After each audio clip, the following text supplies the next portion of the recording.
naza na Biblia na maboko esika nyonso nakokende kombo ya Nzambe na monoko na ngai yo.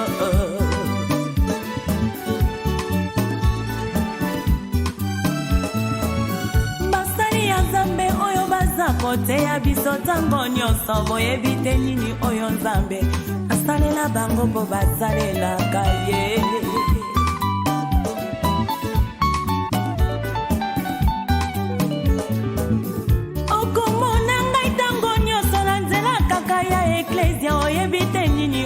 Nzambe asalelanga mpona kendaka eklese.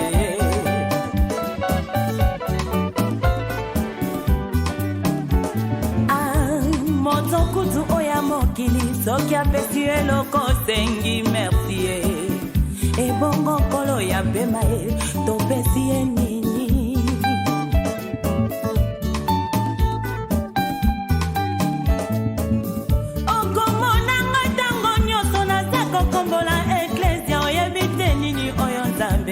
Asalelanga mpona salelaka ye.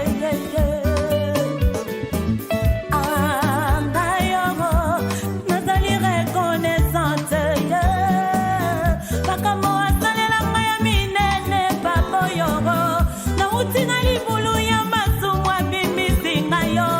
Esika nazalaki ya liwe abimisi ngayogo. Mikolo na ngai ya kovivre kovakinde ya kotanga ye.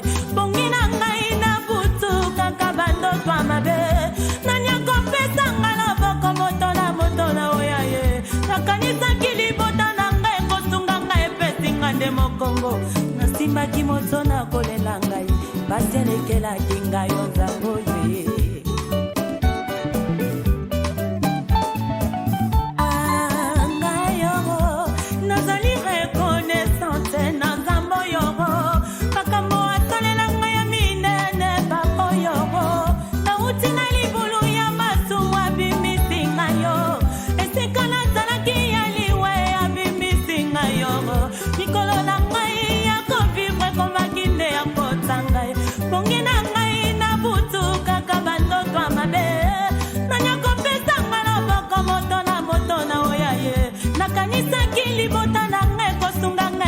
Kinga mokongo na simba kimoto na kolela e.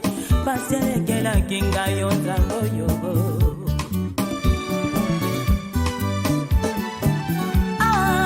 Ngayo mboboniti na ngai na linga kaye. Nalapanda inapina ngayo na kosalela ye. Abeta ekuki ya motema na ngai na fongoli ya kosi. Iwana kamarade ya motema na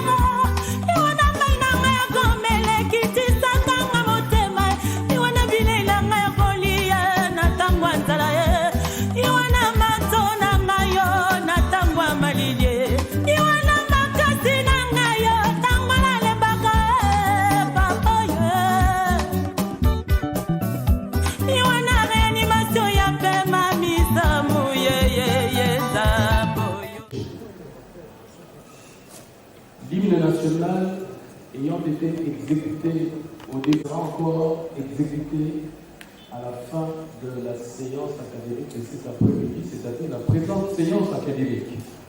Mesdames et messieurs, l'Université de Kinshasa organise ce jeudi une séance académique de défense publique d'une thèse de la faculté de droit de notre institution universitaire, intitulée à leur président, et celui-ci sera présenté. Avant d'inviter monsieur le représentant du recteur à bien vouloir procéder à l'ouverture de la séance, nous demandons aux personnes en possession des téléphones mobiles ici dans la salle de veiller à ce que la sonnerie de leurs appareils ne perturbe pas le bon déroulement de l'épreuve.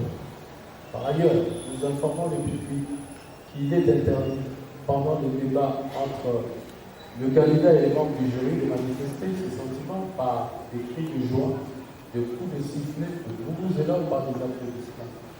Le public est autorisé à exprimer ses émotions. Ça sera pendant la proclamation du résultat de l'épreuve et lors de la collation du grade académique au lauréat par M. le représentant du recteur. Merci. À présent, nous invitons M. le recteur par intérim à bien vouloir procéder à l'ouverture de la séance. La séance est ouverte. Je demande à l'assistance de respecter scrupuleusement le caractère solennel de la présente cérémonie académique afin que seule et alors seule la séance triomphe. J'invite le doyen de la faculté de droit à vérifier les dossiers académiques du candidat et à certifier que les conditions sont remplies pour la soutenance de cette thèse. Procès verbal de l'examen du dossier du candidat, monsieur le chef de travaux, Chamala Amin. Nous, professeur Zachary Richard Koumba Moussouka, vice-doyen chargé de la recherche de la faculté de droit, agissant au nom du secrétaire général académique de l'Université de Kinshasa, vu les rapports établis par les services techniques du secrétariat général académique de l'Université de Kinshasa, chargé d'examiner les documents constitutifs du dossier présenté par le candidat, monsieur le chef des travaux, Chamala Amin, à savoir,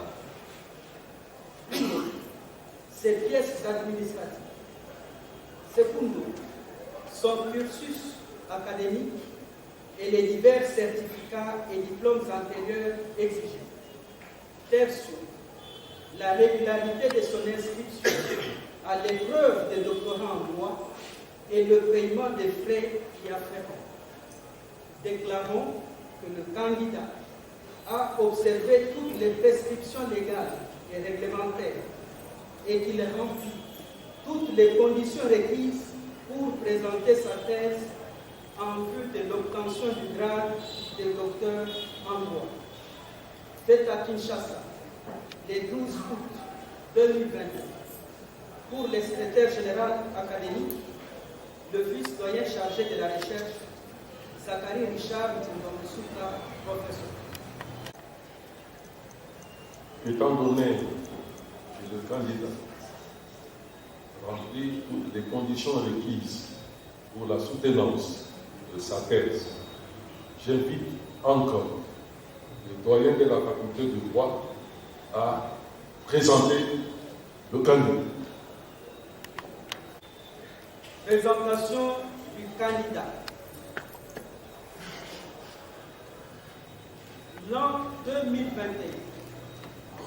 le 12e jour du mois d'août, à Kinshasa, nous, Zachary Richard Koumba Moussouka, professeur à l'Université de Kinshasa et vice-doyen chargé de la recherche à la faculté de droit, procédons à la présentation de monsieur le chef des travaux Chamala Amin et à la vérification des documents scolaires et académiques versés dans son dossier pour l'épreuve de la soutenance des thèses de doctorat. Attendu que le chef des travaux Chamala Amin est né à Lubumbashi le 12 février 1985 en République démocratique du Congo. Attendu qu'il est domicilié sur l'avenue Bobozo, numéro 88 bis, commune de Limete à Kinshasa. Attendu qu'il a effectué ses études primaires à l'école primaire Massamba dans la province du Congo central. Attendu qu'il a effectué ses études secondaires au lycée Étoile de la Mer, sanctionné par un diplôme d'État des humanités littéraires obtenu en l'an 2000. Attendu qu'il est détenteur d'un diplôme de licence en droit de l'Université de Kinshasa, faculté de droit, obtenu en 2007. Attendu qu'il possède un diplôme d'études supérieures en droit de l'Université de Kinshasa, obtenu en 2013.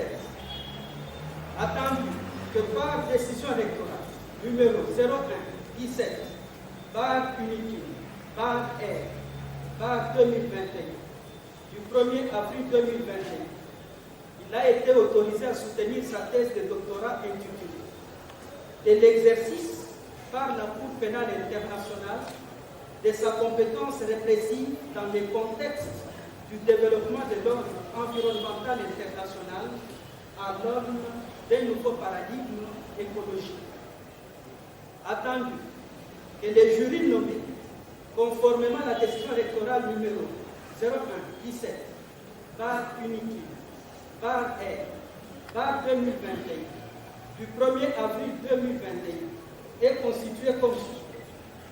Membre effectif, professeur Nyabirungu Mwenesong, président du jury. Professeur Moussibono, secrétaire du jury. Professeur Mingacham, membre et promoteur. Professeur Nicolas Desadele, membre du jury. Professeur Segio Bedigira, membre du jury. Comme membre suppléant, professeur Kirongozi Chalam et professeur Tumbawachi. Attendu que les quorums exigés est atteint et que les jurys peuvent valablement siéger, invitons le président des séances à autoriser la soutenance de la thèse de M. le chef des travaux, Chamala Banouna, faite à Kinshasa, le 12 août 2021. Le vice-doyen chargé de la recherche, Zachary Richard Toubamoussou, professeur.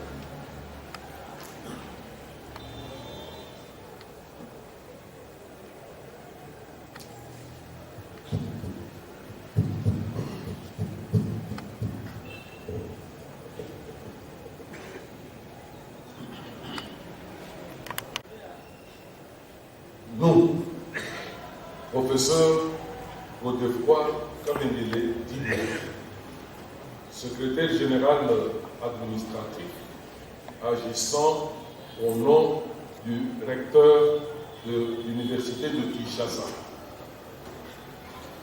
attendu que le candidat a observé toutes les prescriptions légales et réglementées et qu'il a rempli toutes les conditions requises pour présenter sa thèse en vue de l'obtention du grade de docteur en droit. Attendu que le jury, nommé par décision rectorale numéro 0117, par unique, par R, par 2021, du 1er avril 2021, pour procéder à l'examen de la thèse présentée par le chef des travaux Chamala Banungana Christian, a déclaré celle-ci recevable en vertu des pouvoirs qui nous sont conférés par l'arrêté ministériel numéro 334 Minesu Cabmin SMM JPK LMM 2018 du 2 octobre 2018 portant nomination des membres du comité de gestion de l'Université de Kinshasa, spécialement en son article 1er et en exécution des dispositions de l'article 15 de l'ordonnance numéro 081-142 du 3 octobre 1981 portant création de l'Université de Kinshasa,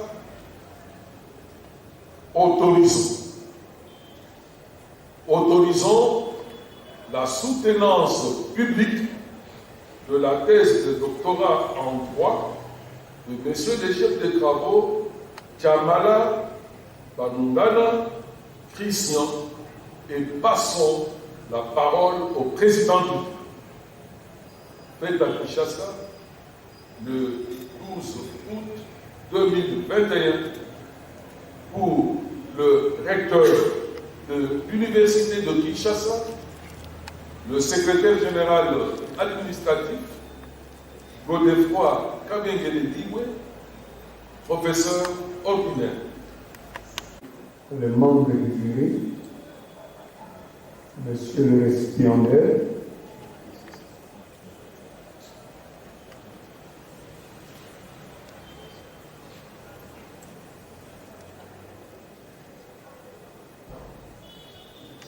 madame, messieurs les professeurs et chers collègues, nous allons procéder à la présentation des membres du jury. En demandant chaque fois aux concernés de se mettre debout et de saluer les autorités républicaines. Nous commençons par le professeur Kirongozi Tchalanga Claude.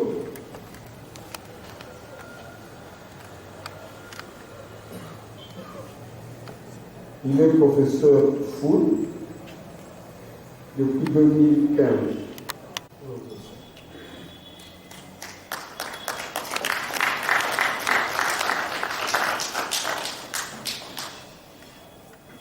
Nous présentons madame la professeure Ntumba Boachanikon.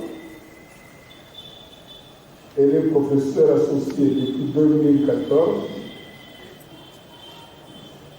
Aujourd'hui, elle est professeure full. Elle est professeure de droit international public, secrétaire académique à la faculté de droit en charge de l'enseignement. Ses domaines de recherche portent sur le droit international public, le droit international des droits de l'homme, l'anthropologie juridique et la sociologie juridique.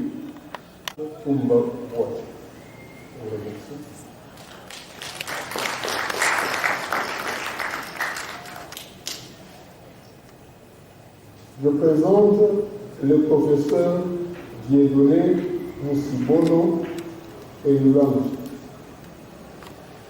Il est docteur en sciences de l'environnement depuis 1998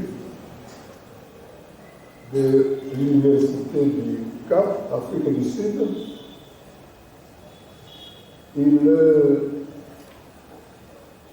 diplômé, 3 diplômes post-doctoraux en environnement en Afrique du Sud, aux États-Unis et en Australie. Merci, professeur.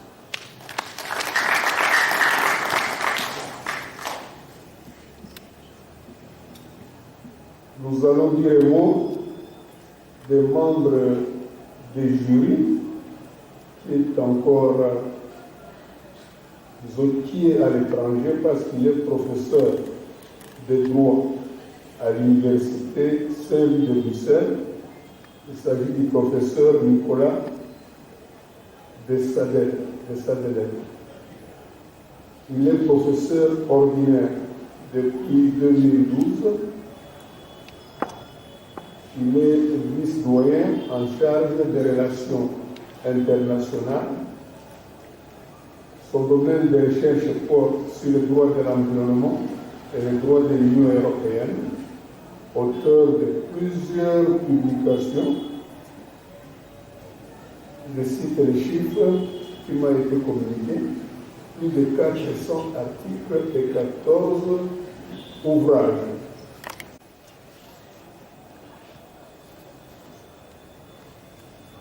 Je présente le professeur Yvon Mingacham, docteur en droit international depuis 2006. Il est toujours chef du département de droit international, public et relations internationales. Son domaine de recherche, c'est la réglementation de recours à la force. Merci, professeur. Je pense n'avoir oublié. Le président de ce jury, c'est le professeur Nyakulungu Mwelesonga. Il est professeur émérite depuis 2015. Il est professeur de droit pénal général et droit international pénal. Il a été chef département de droit pénal et criminologie, vice-doyen à la faculté de droit, enseignement et recherche, et il a été doyen de la faculté de droit de notre université. Le domaine de recherche, c'est le droit pénal général et le droit international pénal. Comme activité scientifique, il est membre de la commission permanente des réformes du droit congolais. Il est dans une société savante, l'Association internationale des droits pénals, AIDP en site. Merci.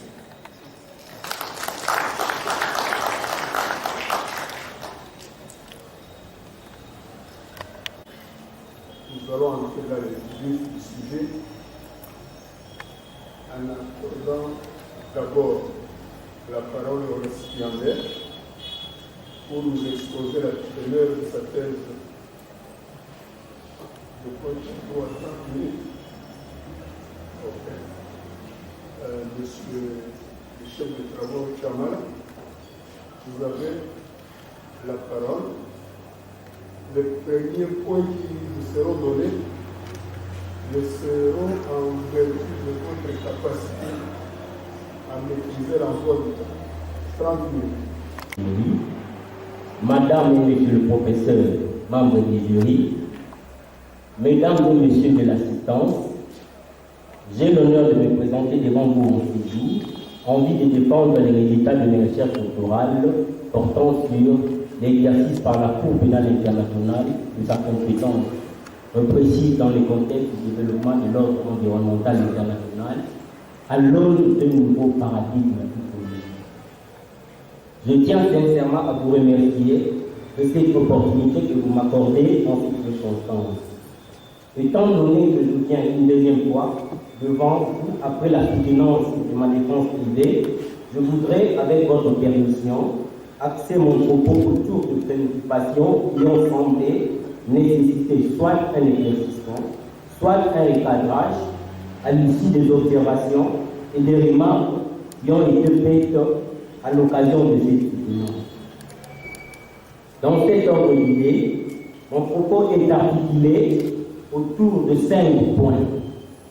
Premièrement, j'exposerai les constats qui a suscité en moi un intérêt théorique à l'origine de cette thèse. En deuxième lieu, je me mettrai en évidence le caractère problématique de l'état du droit international sur la question faisant l'objet de cette recherche. En troisième lieu, je présenterai les hypothèses qui ont servi de fil conducteur à notre curiosité scientifique. Et en quatrième lieu, je présenterai les résultats auxquels on est parvenu. Et en cinquième lieu, la méthodologie poursuivie en vue de la démonstration de nos hypothèses. Monsieur le professeur président du jury, Madame et Messieurs les professeurs membres du jury, Mesdames et Messieurs de l'assistance, pourquoi me suis-je attelé à évaluer la compétence précise de la CPI? Tout d'abord, et pour être précis, il importe de révéler l'alténaire de ce nouveau paradigme écologique par rapport au paradigme du départ. Ce dernier est celui incarné par le droit de la Cour pénale internationale en vigueur. Le paradigme du départ prend en compte toutes les graves atteintes écologiques qui sont néanmoins cernées à travers la définition des éléments des crimes de guerre, des éléments des crimes contre l'humanité et des éléments des crimes de génocide. Si, partant des crimes énoncés à l'article 5 du statut de Rome, certaines atteintes écologiques peuvent être couvertes, il est donc clair que le droit international pénal révèle des limites évidentes à l'égard d'autres forfaits écologiques. Il envoie des atteintes émanant des multinationales et des réseaux mafieux, le mobile et le contexte criminel ne permettant pas de saisir les atteintes perpétrées en temps de paix. Ainsi, la multitude de graves atteintes perpétrées contre l'environnement par des criminels mafieux, qu'on appelle communément écomafia, et le multinational reste impuni, faute d'une criminalisation conséquente. Ces vies rencontrent des anomalies nécessitant l'adoption d'un nouveau modèle de criminalisation au sens du droit international, prenant en compte la gravité de la criminalité écologique réalisée en temps de paix. Il s'impose de l'ordre l'urgence de concevoir une incrimination essentiellement écocentrique dans un système conventionnel anthropocentrique. Ainsi, toutes les graves atteintes écologiques ne pourront être cernées à travers les crimes énoncés à l'article 5 du statut de Rome, constituant l'objet de ces anomalies, appelant ainsi l'adoption d'un nouveau paradigme écologique au centre du droit international pénal. Elles permettent de concrétiser une incrimination écologique autonome dans le champ conceptuel des crimes contre la paix et la sécurité de l'humanité. On se rend donc compte que les impératifs d'un développement de l'ordre écologique international ne sont susceptibles d'être assumés par la politique de la Cour pénale internationale dans sa configuration actuelle. Et là, il faut procéder à une sorte de radioscopie de la compétence précise de la Cour pénale internationale en vue de mettre en adéquation avec le perspective du nouveau paradigme écologique. Toute notre démarche s'inscrit donc dans cet horizon intellectuel. Et pour justifier sa pertinence, il y a une illustration éloquente qui mérite d'être soulevée. Ça sera ainsi le point 2. Monsieur le professeur président d'Igérie, Madame et Monsieur le professeur membre d'Igérie, Mesdames et Messieurs de l'assistance, entre 1962 et 1992, la compagnie américaine Texaco a exploité des gisements de pétrole de la forêt amazonienne dans le nord-est de l'Équateur. Pendant cette période, Texaco s'est en toute conscience rendu coupable de la plus grande catastrophe de l'industrie pétrolière qui a comme conséquence, je cite, 2 millions d'hectares de forêts vierges contaminées par 64 millions de litres de pétrole du cycle versé, 880 fosses non étanches de déchets hydrocarbures laissés à ciel ouvert, 60 millions de litres d'eau contaminée déversée dans les rivières, 6 milliards 6,5 milliards de mètres cubes de gaz pétrole brûlés à l'heure. S'inscrivant dans la perspective de multiples possibilités visant en termes de démarche, l'idée d'obtenir des sanctions contre cette compagnie et des réparations à sa charge, une coalition d'ONG résolut d'adresser une correspondance à l'attention de la procureure de la CPI au fin d'activer la poursuite de responsables de ces sociétés pour crimes contre l'humanité du fait du versement de ces déchets. Cherchant donc à comprendre et cerner la question, je vérifiais sur les sites et sur les documents de médias de la CPI pour en savoir plus sur la suite réservée à ces correspondances. Il se trouve que jusqu'à ce jour, aucune enquête n'a été ouverte, aucun examen préliminaire n'a été initié. Cette requête est donc restée sans réponse. Au-delà, cette illustration vient renforcer ma conviction sur bien des questions qui méritent d'être posées s'agissant de la compétence excessive de la Cour pénale sur les graves atteintes écologiques au regard des actes perpétrés dans un contexte de paix par les écomafias et les multinationales. Bien plus, elle nous permet d'externer le problème du droit pénal lié à la criminalité environnementale que nous formulons à travers ces interrogations en critères.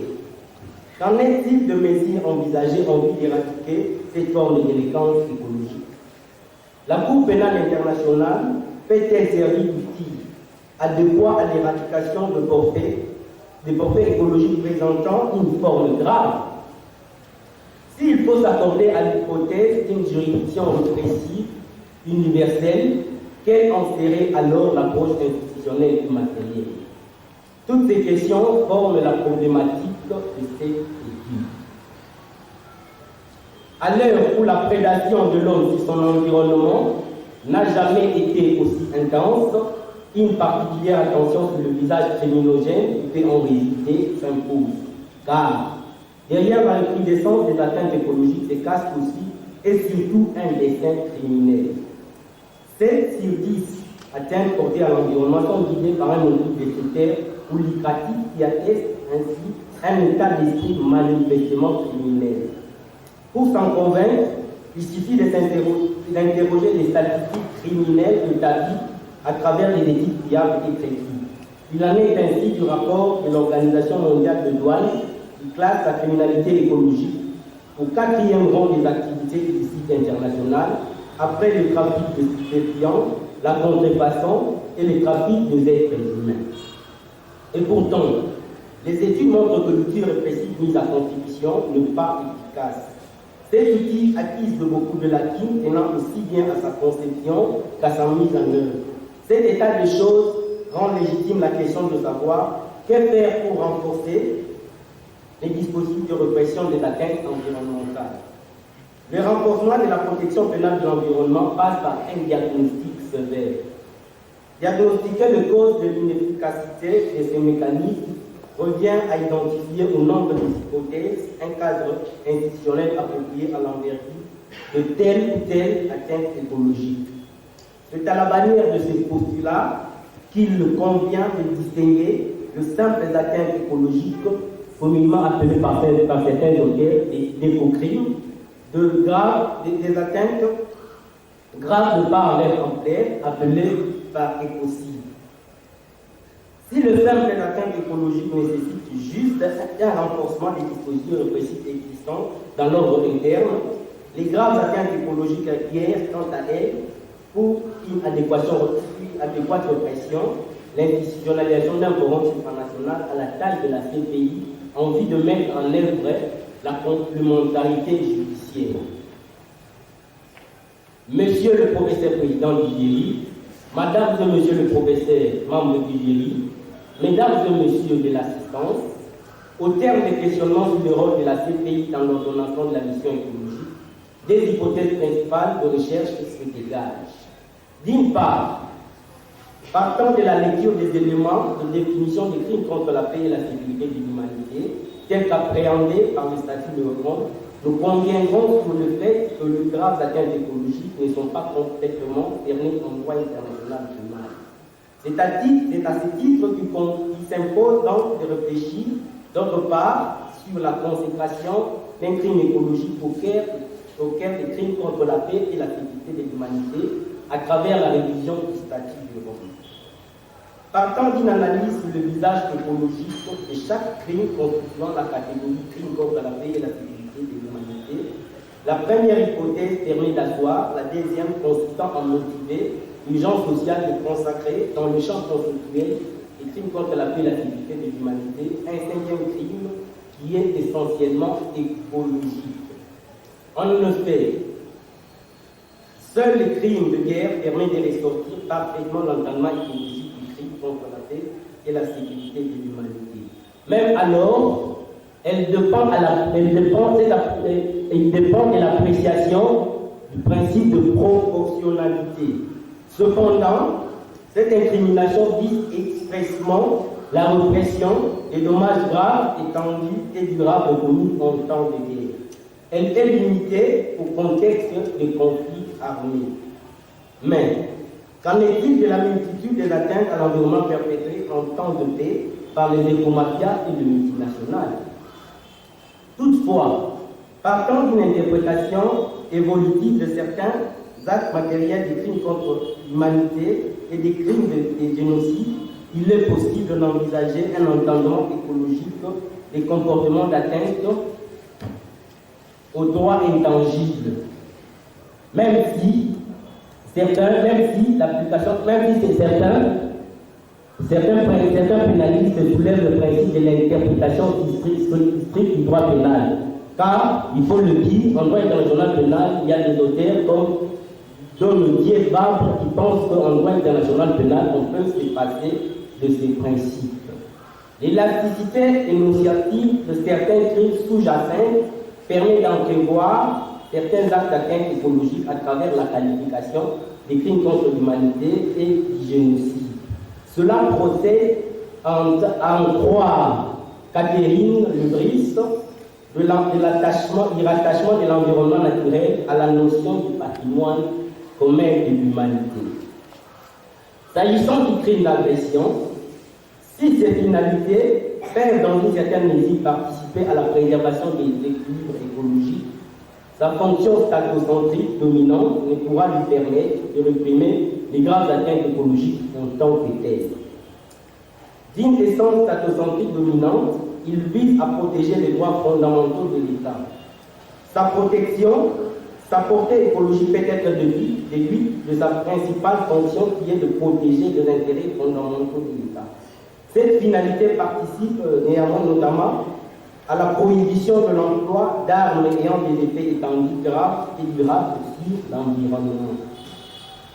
Force est donc de souligner que les crimes contre la paix et la sécurité de l'humanité, tels que cristallisés par bien de textes conventionnels du droit international pénal, ne permet essentiellement de rencontrer que deux objectifs, dont le maintien de la paix et la sécurité internationale, ainsi que la protection des droits fondamentaux de l'homme.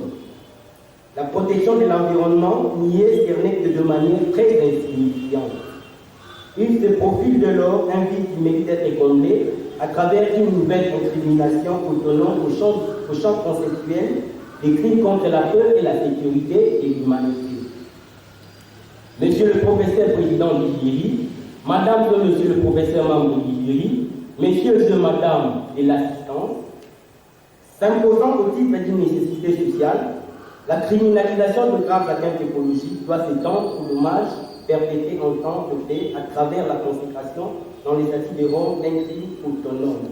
Visant une protection intrinsèque de l'environnement, cette incrimination matérialise l'idée de l'écocide comme 5e crime contre la paix et la sécurité de l'humanité. La concrétisation d'une telle proposition nécessite de revisiter les statuts de Rome instituant la Cour pénale internationale pour y intégrer l'incrimination de graves atteintes écologiques. Cette restructuration du statut de Rome devra prendre en compte les règles de la Convention de Vienne sur le droit des traités et des dispositions du statut de Rome sur la révision et les amendements. Je cite l'article 121, l'article 122 et l'article 123 du statut de Rome. Dans le fond, il faudra revoir les dispositions relatives aux crimes, à la qualité des responsables de ces actes, au fonctionnement de la Cour en pensant à l'apport de l'expertise en vue de la poursuite de ces crimes. Les autres aspects de la restitution concernent non seulement la définition de l'élément du crime, mais aussi l'origine de réparation et de peine de la CPI au regard de cette singulière criminalité. Cette adaptation prendra donc en compte la justice restaurative, la justice conditionnelle, le peine destiné aux personnes morales de droit. Monsieur le professeur président du jury, Madame et Monsieur le professeur membre du jury, Mesdames et Messieurs de l'assistance, ce parcours analytique de bouche au titre de résultats obtenus sur les conclusions suivantes. Je cite 1. L'urgence d'incriminer de graves atteintes écologiques à travers l'action de la Cour pénale internationale s'impose. 2. Les éléments d'incrimination consacrés par les statuts de Rome de la CPI participent certes à la structuration de l'ordre écologique international, mais ne suffisent pas. 3. les anomalies que présente l'architecture institutionnelle et normative de la Cour pénale internationale en vue de l'éradication de cette forme de criminalité écologique justifie l'impératif d'un nouveau paradigme écologique. 4. Le nouveau paradigme écologique en droit international pénal consiste en la consécration d'un 5e cri contre la paix et la sécurité de l'humanité, répondant au nom de l'écocide à travers la révision du statut de Rome. 5. Dans une perspective globale, ces deux paradigmes sont appelés à se compléter. Ils cohabitent ainsi en vue de parvenir à saisir toutes les formes extrêmes d'atteinte écologique. Et 6. Il s'impose de ce fait une relecture de certains principes et concepts du droit international pénal en vue d'une adaptation adéquate à la singularité de la criminalité écologique pour opérationnaliser la répression de l'écocide. Monsieur le professeur président Dijiri, Madame et Monsieur le professeur membre Dijiri, Mesdames et Messieurs de l'assistance, en vue de vérifier ces raisonnements, nous avons procédé à un regard interdisciplinaire partant d'une posture dogmatique et théorique sur la juridicité des comportements d'atteinte à l'environnement, à la lumière des textes de définition des crimes contre la paix et la sécurité de l'humanité. Il importe de préciser que cette entreprise est essentiellement focalisée sur les éléments constitutifs de chaque crime contre la paix et la sécurité de l'humanité. La grille de lecture appliquée à cette image méthodologique met à la fois l'approche sociologique, la conceptualisation de certaines catégories au regard, la catégorie juridique au regard de la réalité de l'ordre écologique international, ainsi que l'examen de textes de définition des crimes internationaux, nous a permis de motiver l'urgence d'un nouveau paradigme écologique sous quai du droit international pénal. Monsieur le Président Dijiri, Madame et Monsieur membres du jury, Messieurs et Madame de l'assistance, ce parsemon et j'atterris avec mon exposé. Avant cela, je me fais le devoir de remercier tous ceux qui ont contribué scientifiquement par leur rôle et apport à l'obtention de ces résultats de recherche. Je pense premièrement au professeur Yvon Mingacham, qui pendant ce temps, je peux le dire, a constitué une source inépuisable en termes d'inspiration, d'orientation, pendant cet tâtonnement quand on cherche à comprendre ce qu'on peut faire. Les profs étaient là pour nous orienter. Je pense au professeur Jean-Paul Sédiobé, qui n'est pas présent aujourd'hui, qui, à travers ses encouragements, m'a justement poussé à mieux faire et à présenter un travail bien fini. Je pense au professeur Germain Kouméniwa, en tant que membre du comité d'encadrement, m'a vraiment lu et il suivait tout le détail en termes des principes grammaticaux, en termes de construction de phrases. Je lui suis vraiment reconnaissant. Je pense aux membres du jury qui, à travers leurs observations et remarques, m'ont orienté pour que le travail soit ce qu'il est aujourd'hui. Je cite le professeur Yadiou Monisonga devant moi, le professeur Kumbabwa Chanikol, le professeur Kiongozi Chalanga, le professeur Moussibono Dieudonné. Voilà, Dieudonné. C'est donc par ce nom que je clôt mon propos. Ainsi dit, je me soumets à votre appréciation pour la suite de l'épreuve.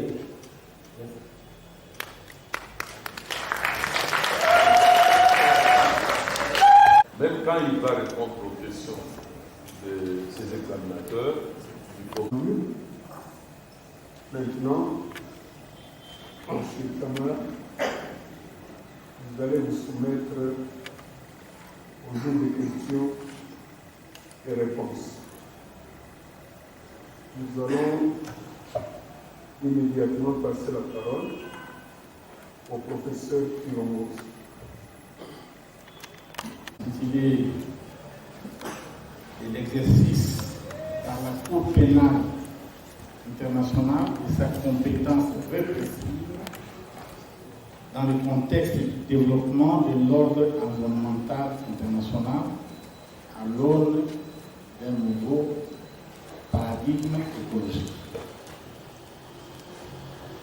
J'ai eu la chance d'échanger avec le récipiendaire sur sa d'écriture de thèse. Et en les lisant, je voudrais commencer par la méthodologie, la partie méthodologique. Je vais parler de l'interdisciplinarité. Je voudrais qu'il nous entretienne encore un peu à ces sujets. C'est la première question. La deuxième question est relative à un concept qu'il utilise dans sa thèse, celui de l'ordre environnemental international. Je souhaiterais aussi qu'il nous parle plus davantage de ce qu'il entend par ordre environnemental international par rapport à une notion plutôt bien connue, c'est celle de l'ordre public international, l'ordre environnemental international. S'agit-il ici simplement d'un ordre environnemental international en dehors des normes juridiques, ou dans cet ordre environnemental international, il y a aussi des normes juridiques? Merci, Monsieur le Président, pour la parole. Je vous en prie. Si le l'ordre de questions, Oui. envoyez-moi le membre du jury. Oui. Par rapport à la démarche sociologique, la démarche méthodologique, nous avons procédé au regard interdisciplinaire, c'est-à-dire l'interdisciplinarité, mais en partant bien sûr de l'analyse du droit, monsieur. Et à travers l'analyse du droit, nous avons procédé à la dogmatique juridique, c'est-à-dire questionner les différents textes du droit international, les textes conventionnels, la jurisprudence et la doctrine sur les questions, par exemple, sur la portée écologique de chaque crime contre la sécurité de l'humanité et sur même la construction de cet ordre écologique. Et parlant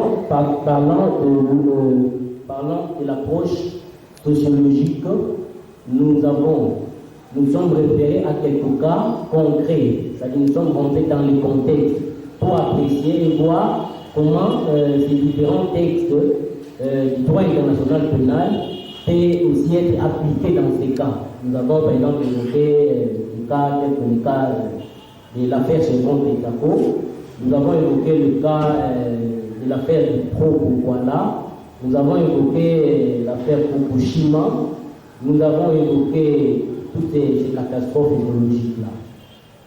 C'est ça, au fait, par rapport à la démarche méthodologique.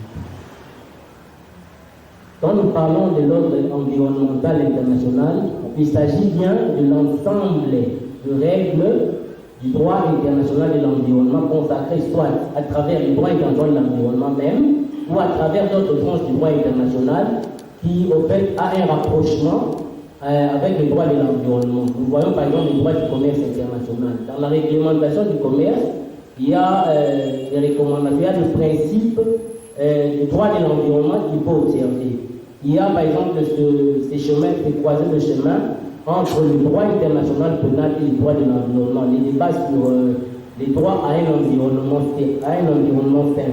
Et tous les débats sur la juridicité même de ce droit, qui jusque-là n'a été consacré qu'en droit international, que dans l'ordre juridique, dans l'ordre régional africain.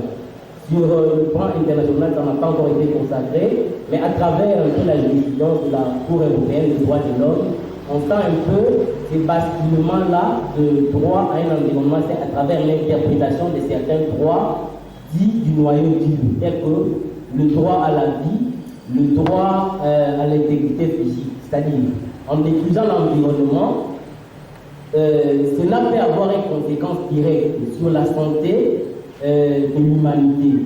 Par exemple, quand vous jetez par exemple des breuvages, vous prenez par exemple des breuvages mortels pour détruire par exemple une fontaine. Cette fontaine-là peut être utilisée par les riverains du village. Alors ça peut les affecter. Il y a même dans cette affaire de Pro-Pourquoi-là, aujourd'hui, même l'affaire Chevron Texaco, aujourd'hui les gens se demandent est-ce qu'il faut seulement se limiter à l'appréciation du droit de l'environnement pour faire face à la réparation de ces affaires. Il y a d'autres même qui pensent qu'il faut idéalement se servir les juridictions et quasi-juridictions de protection des droits de l'homme. Parce que là, nous l'avons dit par rapport au système interaméricain des droits de l'homme, c'est là, par exemple, qu'on a eu à se servir de ça. Et il y a aussi, par exemple, la réglementation sur l'aviation, le droit sur l'aviation internationale, qui doit aussi respecter les normes de l'environnement. C'est ça, en fait. Alors, quand on parle de l'ordre de paix, on va un peu sur la dimension systématique et cohérente. Est-ce que ça dit entre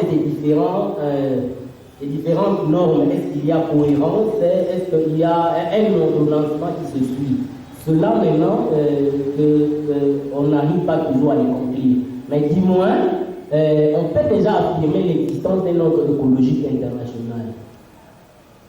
Et ça, les réponses.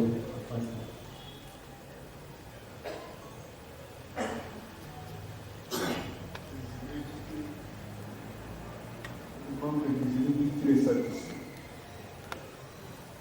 Nous passons donc la parole. Les atteintes à l'environnement aux côtés des crimes de génocide, des crimes contre l'humanité, des crimes de guerre et des crimes d'agression, si j'ai bien compris. Ça, c'est, on va dire, c'est la toile de fond de votre thèse de doctorat. Les questions, j'en ai deux. Elles ne sont pas très difficiles. La première question, comme je suis une férue de la sociologie juridique, de l'anthropologie juridique, etc., à combiner avec le droit international, en tant que membre de la CPI, nous, la RDC par exemple, comment comptez-vous inviter dans le débat politique et citoyen, parce que vous avez parlé de plans fondamentaux, etc., et citoyens, le concept d'écocide en RDC, quand on sait et quand on observe, par exemple, la tonne de gaz carbonique que nos véhicules dégagent tous les jours, le tri sélectif des poubelles, c'est chaotique, sinon inexistant. Tous ces manques, toutes ces réalités font que le concept d'écocide semble être éloigné dans le contexte congolais, un contexte congolais d'un pays qui est aussi membre de la CPI. D'accord. Alors, moi, dans la question, c'est comment. Ça va, c'est clair? Première question. Deuxième question. En lisant votre travail, je peux sentir que toutes vos réflexions, toutes vos recherches, toutes autour du besoin, comme je l'ai dit tantôt, d'inclure l'écocide dans le texte du statut de Rome. Ça, je l'ai dit. Mais alors, quelle est donc l'opportunité et l'efficacité de ce désir louable lorsqu'on sait pertinemment que les grands pays, les grands États, qui sont aussi des grands pollueurs potentiels, ne sont pas membres de la CPI. Vous les connaissez, ces pays. Donc, en quelque sorte, ils ne se sentent pas concernés par l'écocide, etc., tel que voulu par vous, dans une intrusion dans la CPI. En fait, ils ne s'appuient pas dans ces états-là, ils ne s'appuient pas dans la légalité internationale, en quelque sorte. Ils sont donc les premiers à violer et à réinventer la légalité internationale au gré de l'évolution des rapports de force. Vous suivez? Alors finalement, la question est comment est-ce que vous allez pouvoir dégager l'opportunité et l'efficacité de votre poste. Merci, monsieur.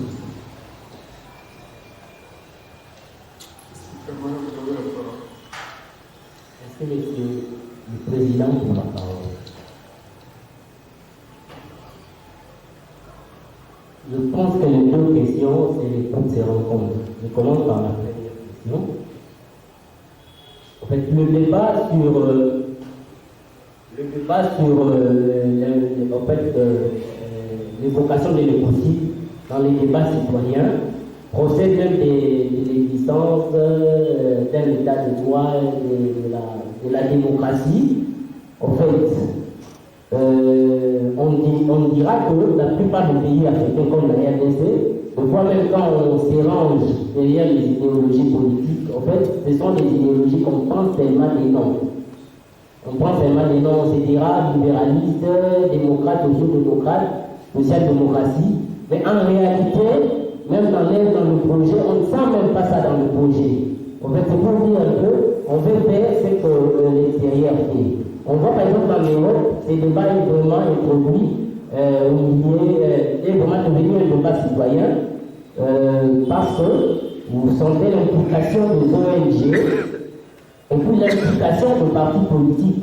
Je dirais par exemple aujourd'hui, si la Belgique, c'est pourquoi elle est, parce que la Belgique a même proposé d'intégrer l'écocide, c'est parmi le premier pays occidental qui ont proposé d'intégrer l'écocide parmi les crimes de la compétence législative au Rhum. Et puis, aujourd'hui, il y a un projet d'ailleurs du code pénal qui est adapté pour intégrer l'écocide. Alors, si vous voyez, si vous constatez bien, ces débats partent un peu au niveau de partis politiques qui évoquent ça. Alors l'influence du parti politique qui a la majorité dans le Parlement, il influence et jusqu'à aller influencer même au niveau de l'Union européenne, parce qu'il y a même une directive de l'Union européenne qui a été arrêtée sur C. C'est vrai que le Parlement européen, je dis, c'est vrai que le Parlement européen n'est pas tellement les résolutions ne sont pas tellement contraignantes. Donc je dis ici, déjà par rapport à ces débats-là, ça pose déjà des problèmes. Parce que même pour ces débats de poubelles, ces débats de gaz à effet de serre, les gens s'intéressent moins à ça. J'ai échangé avec un Mauritanien en Roumanie sur les débats sur l'application des accords de Paris. Et on disait que la RDC, comme la RDC regorge une bonne partie des réserves en termes pour contrer les gaz à effet de serre. Donc la RDC ne reçoit pas l'argent. Le monsieur travaille à la Banque mondiale, il me dit non. Le débat tel qu'il est axé aujourd'hui, ce n'est pas le débat entre gouvernement et gouvernement. C'est-à-dire, la Banque mondiale et les organismes, à travers l'argent qui financeront les États, à travers le principe de la responsabilité politique différenciée, la Banque mondiale attend de nous une proposition concrète, partant d'ailleurs de la base, sur les projets, sur ce que l'on fera avec cet argent en termes de projets communautaires. Parce que c'est cette communauté locale qui sera directement préjudiciée par le fait de cette situation, parce qu'on n'exploitera pas pour être compensé. Alors, s'il vous plaît. Si. Il y a un problème de déficit. Il faudrait garder distance avec le micro. Oui, on n'explique pas. Éloignez-la. Oui. Alors, on n'exploitera pas. Alors, on verra par exemple qu'à l'effort, on a pris cet intérêt particulier du ministre de l'Environnement, qui, de l'époque, qui n'avait même pas un projet à proposer. Mais comme c'était de l'argent qui viendront d'autres pays qui doivent financer cette démarche de l'accord de Paris, on s'implique alors qu'on n'a aucun projet.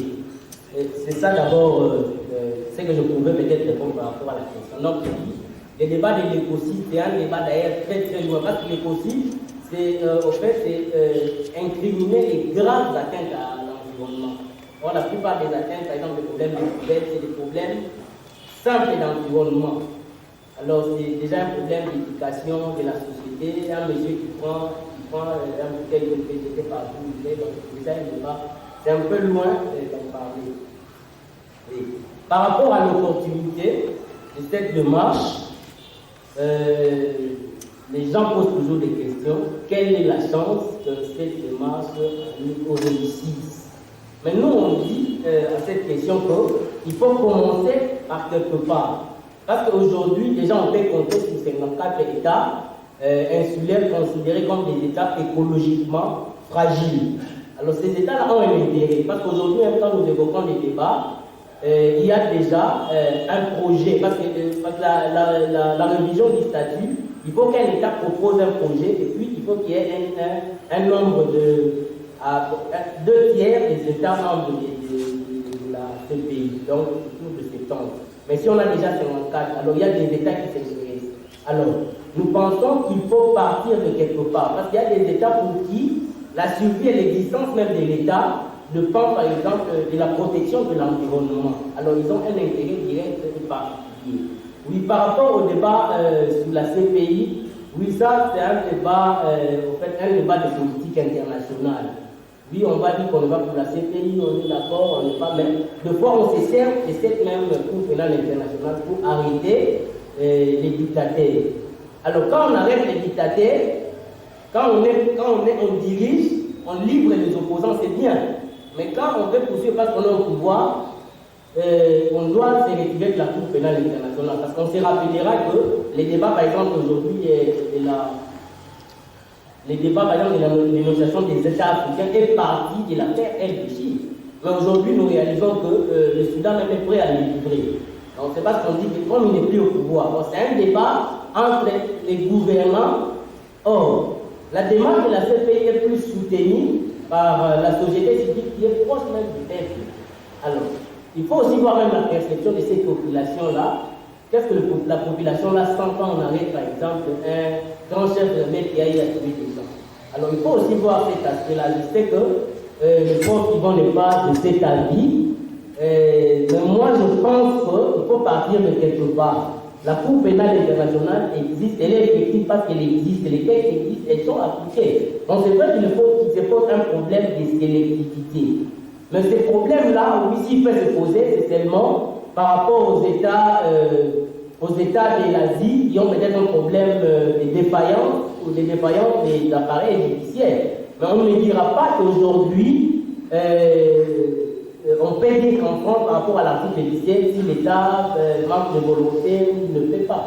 Parce qu'on voit dans ces pays-là que le président sont même jugés. Alors, ces débats-là ne tiennent pas, à mon sens, par rapport aux États démocratiques. Il tient peut-être par rapport à d'autres États et même tout ça. Mais on oublie aussi le fait que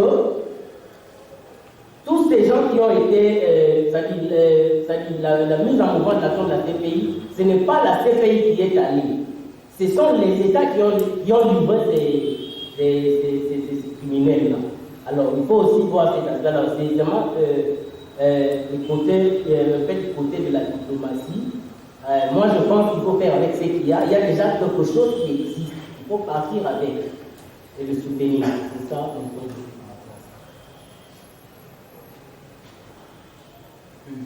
Merci. Nous passons la parole au professeur qui est donné au discours.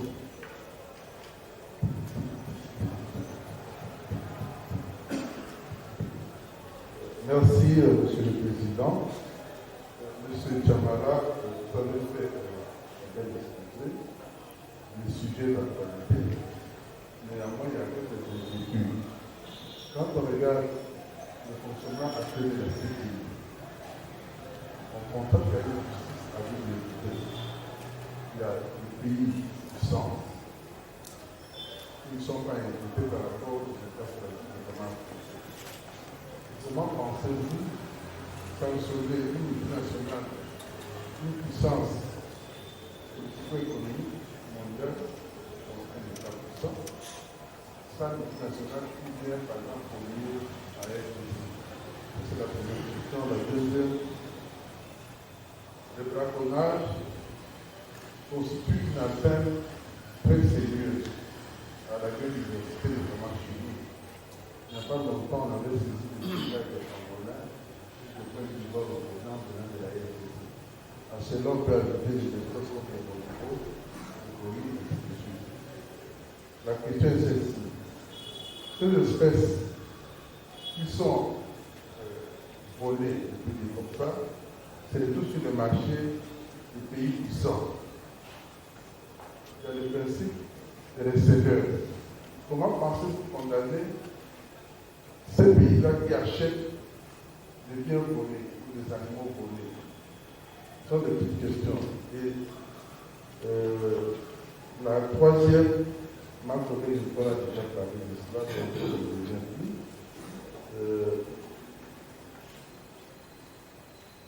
Le deuxième point de mon intervention, c'est par rapport à un exemple que vous allez commenter.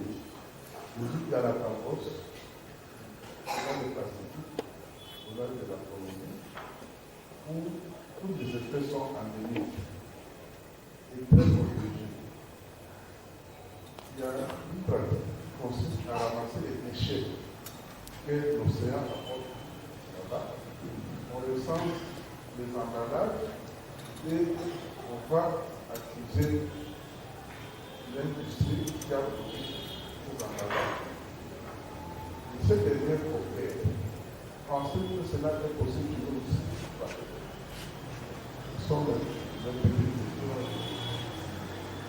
Je suis très satisfait par rapport au travail que vous avez discuté, parce que vous avez donné un grand champ de recherche devant vous. Merci beaucoup. Monsieur Kamara, et répondre aux préoccupations du membre du jury. Merci, Monsieur le Président, pour la question. Je ne sais pas si le professeur peut permettre que je commence par la troisième question. Parce que si je commence par la première, je peux faire la troisième question. Bon, à la question du professeur, je réponds comme je répondais à madame. Le problème, c'est que les textes existent toutefois. Le problème qui se pose chez nous, c'est l'applicabilité de ces textes-là. Le problème, c'est à tous les niveaux. Au niveau d'abord de ceux qui reçoivent ces textes, c'est-à-dire la société. C'est au niveau notamment de la police qui doit veiller à ce que ce texte-là, qui sont édictés, soit appliqué. Le problème, c'est ça, on le voit partout. C'est-à-dire, je ne pense pas, le problème se posera toujours, même si on a le contexte de tous ces sociétés. Le problème par rapport au ramassage de ce truc-là se posera toujours, parce qu'on le voit même ici. On va poser le principe, mais après, ça ne sera pas suivi. C'est ça le problème, c'est que je peux répondre à ça.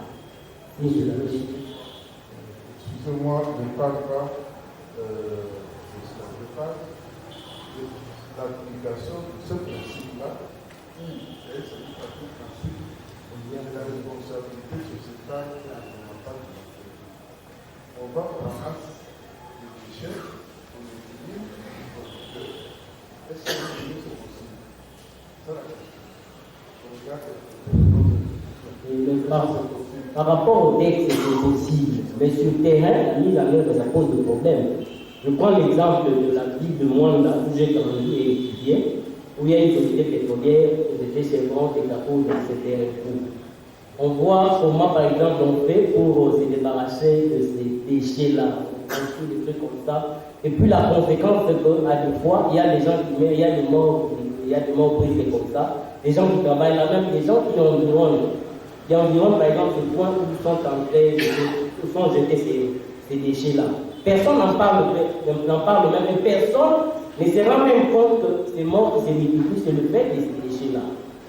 Donc c'est ça, c'est pas possible. Mais les textes existent, c'est possible par rapport aux textes de l'effectivité pour le problème. Par rapport au braconnage, en fait, je ne sais pas si je dois me situer sur le terrain du droit pénal pour parler du recel ou sur le terrain, par exemple, du droit en général.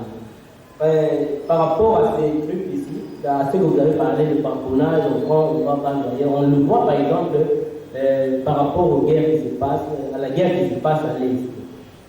Aujourd'hui, tous ceux qui s'entretiennent à l'Est, contre tout ça, c'est autour de ces minéraux-là.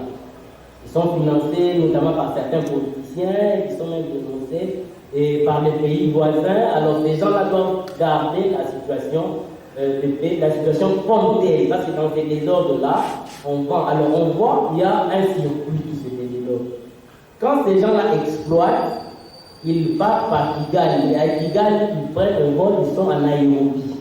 C'est en Nairobi qu'ils vendent ces richesses-là, ces ressources naturelles-là. Alors, on ne voit même pas les gouvernements essayer un peu de suivre le circuit ou ça. Alors, c'est pourquoi on dit que même cette guerre-là, on ne pense pas que ça se terminera aujourd'hui parce que les implications, des fois, même les autorités du ne savent pas ce qui touche. Quand des fois on cite même, je ne l'ai pas affirmé, je me base seulement par rapport à l'affirmation, à la question du président de l'Assemblée nationale qui parlait de l'équité. Il disait, si vous permettez, c'est de parler en Lingala, qui disait alors il y a même des ministres en fonction, il y a même des députés, alors il y a même des responsables, des responsables militaires qui sont impliqués dans ça. C'est une situation en pandémie. Alors, je ne sais pas parler, si je veux parler des élèves, c'est une situation peut-être qui doit nécessiter une coopération entre le pays en se servant de certaines institutions telles qu'Interpol pour essayer un peu de voir ça. Mais actuellement, on n'en parle même pas. Oui, merci, je vais relever par exemple la CPI. On a un pays X pour avoir des flux pour payer les ressources d'un pays Y. Et sans cet été à payer pour dommages d'intérêt montant Z. Mais le pays X refuse de s'exécuter. Quelle est la position de la CPI dans ces conditions? Oui, voilà, c'est un débat sur l'effectivité du droit international même. Parce qu'on se réfère à l'affaire en cours, Congo-Ouganda, où l'Ouganda a été condamné, l'Ouganda ne veut pas s'exécuter, et les professeurs travaillent même sur ça, il est courageux. Là, ça fait partie de l'effectivité du droit international. Nous pensons peut-être que quand la Cour va évaluer réellement le taux des dommages intérieurs de la réparation, on espère que l'État sera de bonne foi, ou bien on va faire intervenir peut-être un peu le Conseil de sécurité en vue de faire appliquer la décision de la Cour internationale de justice. C'est ça la question.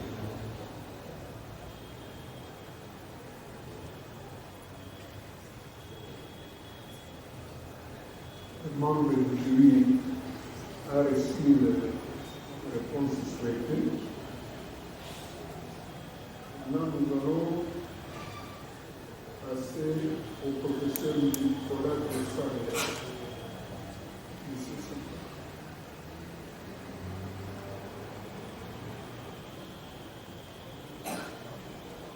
Professeur Nicolas. Participer en ligne à la conférence de la thèse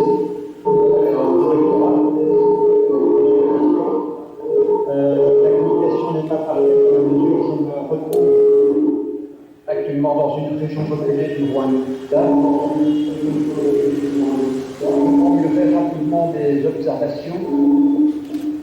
Tout d'abord, il me semble qu'un certain nombre de critiques en Afrique à l'encontre de la Cour pénale internationale ont reproché à cette dernière d'avoir axé des poursuites à l'encontre principalement de chefs de guerre, de chefs d'État ou de personnes ayant la nationalité d'État africain. Et donc, pour d'aucuns, il y aurait un parti pris dans le chef du procureur ou des procureurs qui se sont succédés à la Cour pénale internationale. Et donc, la question serait si la l'insertion d'un crime spécifique de type d'écocide ne pourrait-il pas, ou ne risquerait-il pas de renforcer ce sentiment? Ma seconde observation, ce n'est pas une question, d'un point de vue européen, assurément, nous sommes confrontés à une criminalité transfrontière, notamment en matière de déchets, mais également en matière de criminalité politique. L'intégration de l'espace judiciaire européen permet aujourd'hui beaucoup plus facilement de lutter contre les phénomènes transfrontaliers dans la mesure où l'Union européenne est dotée d'un règlement sur le mandat d'extradition européen qui facilite l'extradition de personnes qui sont recherchées pour des crimes qui ont été commis sur le territoire de l'État qui poursuit l'intéressé, soit résident sur le territoire d'un autre État membre de l'Union européenne, soit ayant la nationalité de famille tiers d'un autre État membre de l'Union européenne. Donc, partant, il me semble que la proposition de M. Christian porte avantage, comme il a souligné, pour la répression, la poursuite de crimes qui se produisent sur le territoire d'États au sein desquels on assiste à une absence complète de gouvernance étatique. Et donc, voilà peut-être quelques pièces du puzzle qui pourraient retarder l'insertion, la modification du statut de Rome sur la Cour pénale internationale. Et je suis citoyen belge, mon pays, mon État, est le premier État parti au statut de Rome à avoir proposé l'insertion d'un crime spécifique relatif à l'écocide. Donc, je souligne l'initiative qui a été prise par mon gouvernement national et je soutiens personnellement cette initiative. Mais bien entendu, je viens de pointer, de mettre en exergue de difficultés. Enfin, je souhaiterais souligner mon grand regret de ne pas être actuellement à Kinshasa, mais je suis en mission de recherche scientifique ici, participer à la conférence pour pouvoir venir enseigner dans votre faculté de droit. Merci.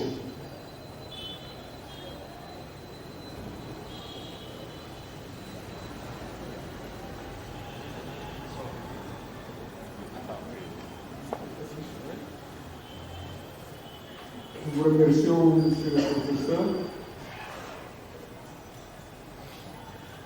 Nous allons demander aux récipiendaires de réagir à votre intervention.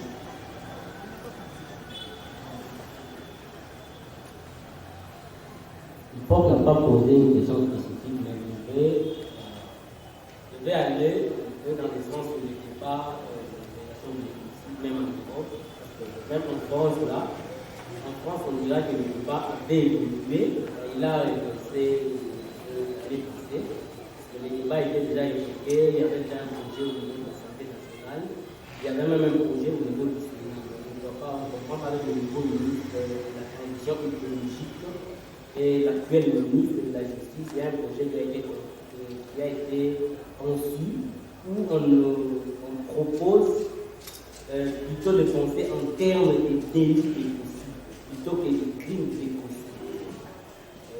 Les ONG ont même réagi par rapport à ça pour dire que amener le débat, réguler le débat.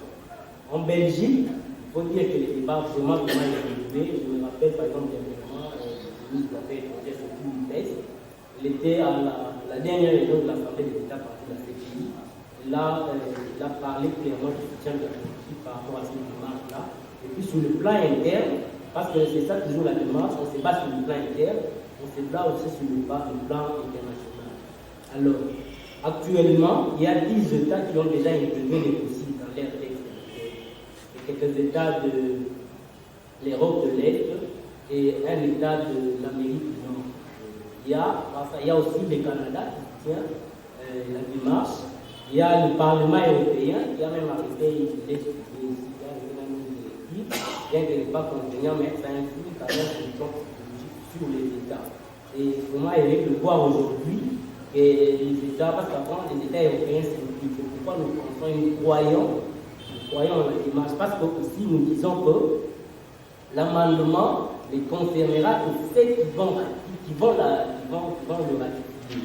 C'est-à-dire, on peut être membre de la CPI, mais on ne peut pas ratifier l'amendement et ça ne le concerne pas.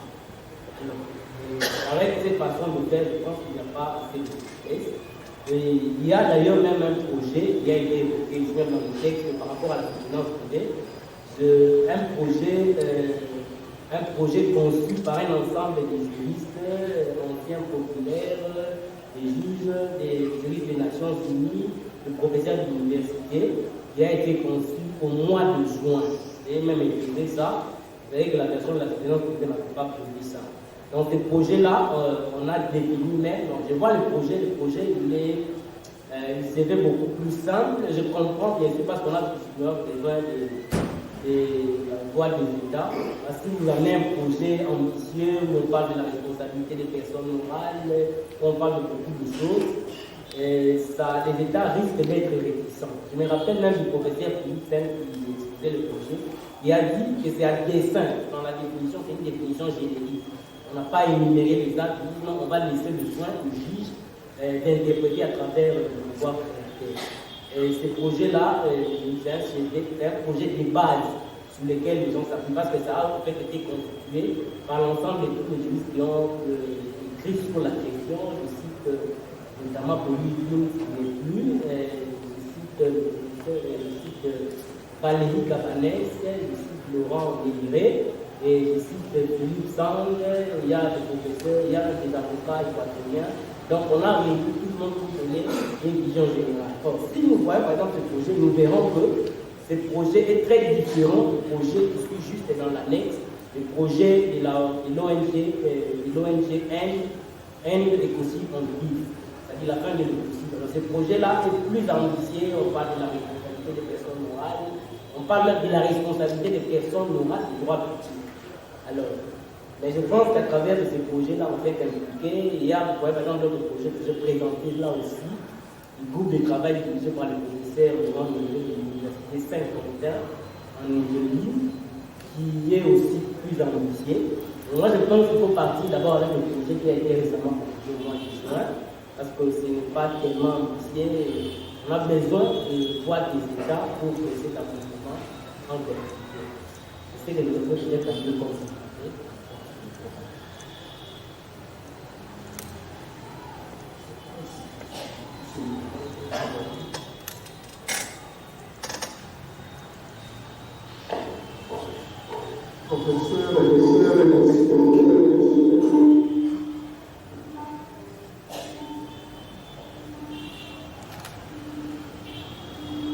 Professeur.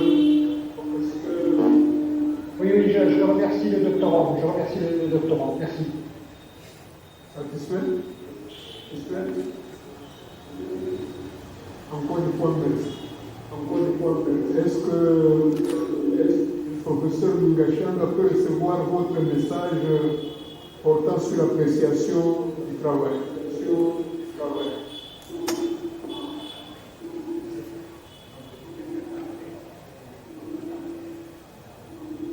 Vous pouvez appeler le professeur Mingachan pour transmettre votre propre évaluation du travail.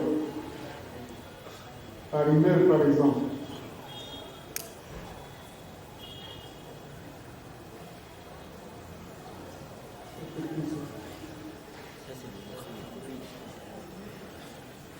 Est-ce que vous avez suivi?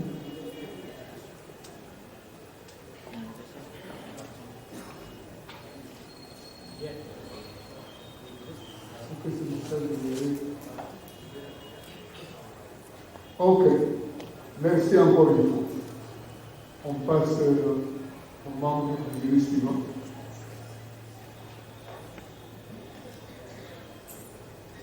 Les membres du jury présents sont d'accord pour qu'on lise la communication du professeur Seyoube Bikira, qui est empêché de pays à l'étranger. Je pense que je peux procéder à cette élection. Commentaire sur la thèse de Christian Chamala. L'étude de M. Christian Chamala est très intéressante et développe une thèse assez remarquable. Je vois tout de suite saluer la qualité excellente de la recherche et la richesse des matériaux utilisés. La question de départ est la mise en perspective du raisonnement déployé pour y répondre s'articule harmonieusement pour finalement vérifier l'hypothèse de l'élection de l'infraction de l'écocide devant relever de la compétence de la Cour pénale internationale. La démonstration est bien faite, et c'est là le mérite de cette thèse qui ne manque pas d'insister sur le fait que l'ordre public universel est mis en danger par la dégradation substantielle de la qualité de l'environnement. À travers l'analyse qu'il fait des comportements dangereux de l'homme, notamment dans les affaires Erika, Robokwara et Tecomafia, il a réussi à montrer que l'étendue des dégâts causés par la criminalité environnementale exige une réponse appropriée afin de préserver la planète des atteintes massives affectant les communaux planétaires et les services écosystémiques dont dépend la biodiversité. D'où la nécessité d'instituer la juridiction de la Cour pénale internationale sur les graves atteintes écologiques. Cette démonstration convaincante l'a été grâce à la méthodologie utilisée. En effet, une thématique qui oblige à des va-et-vient entre le droit international public, le droit international pénal, le droit pénal international et de manière particulière le droit de l'environnement ne pouvait, à juste titre, que profiter de la richesse que procure l'approche interdisciplinaire. Le récipiendaire a raison lui-même d'indiquer qu'une étude portant sur la criminalisation du droit international de l'environnement ne peut s'enfermer dans un carcan méthodologique. Mono-intradisciplinaire surtout, lorsqu'on traite une question dont la posture dogmatique ne permettrait pas aisément d'envisager un changement de paradigme pénal sans prise en compte d'autres contingences, en l'occurrence sociologiques. Aussi, la version du texte qui nous est présentée aujourd'hui laisse-t-elle voir les qualités d'un chercheur attentif aux suggestions de ses maîtres, mais également autonome dans certaines prises de position qui marquent l'originalité de cette étude. C'est avec grande satisfaction que je vois ces efforts aboutir ce jour et profite de cette opportunité pour féliciter le récipiendaire. Après le déroulé de questions, je voudrais bien. Première question. Pour asseoir sa thèse pour l'institution du crime d'écocide à la compétence de la Cour pénale internationale, M. Christian Chamara revient sur le postulat selon lequel la catégorie crime contre la paix et la sécurité de l'humanité, telle que consacrée par le statut de Rome, n'est limitée qu'à une fonction humaniste. Préserver la vie et l'intégrité physique de l'homme. Peut-on véritablement protéger l'environnement pour lui-même sans le sauvegarder en vue de l'homme et par l'homme? Ça, c'est la première question. Et je vais prendre des notes pour risquer d'échapper à la question comme ça. Ok, nous.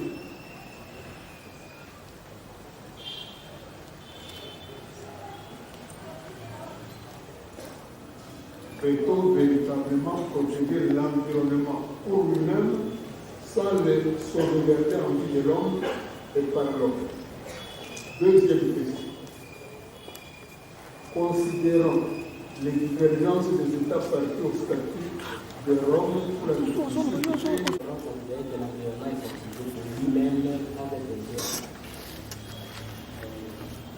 En répondant à cette question, nous revenons même au débat parce que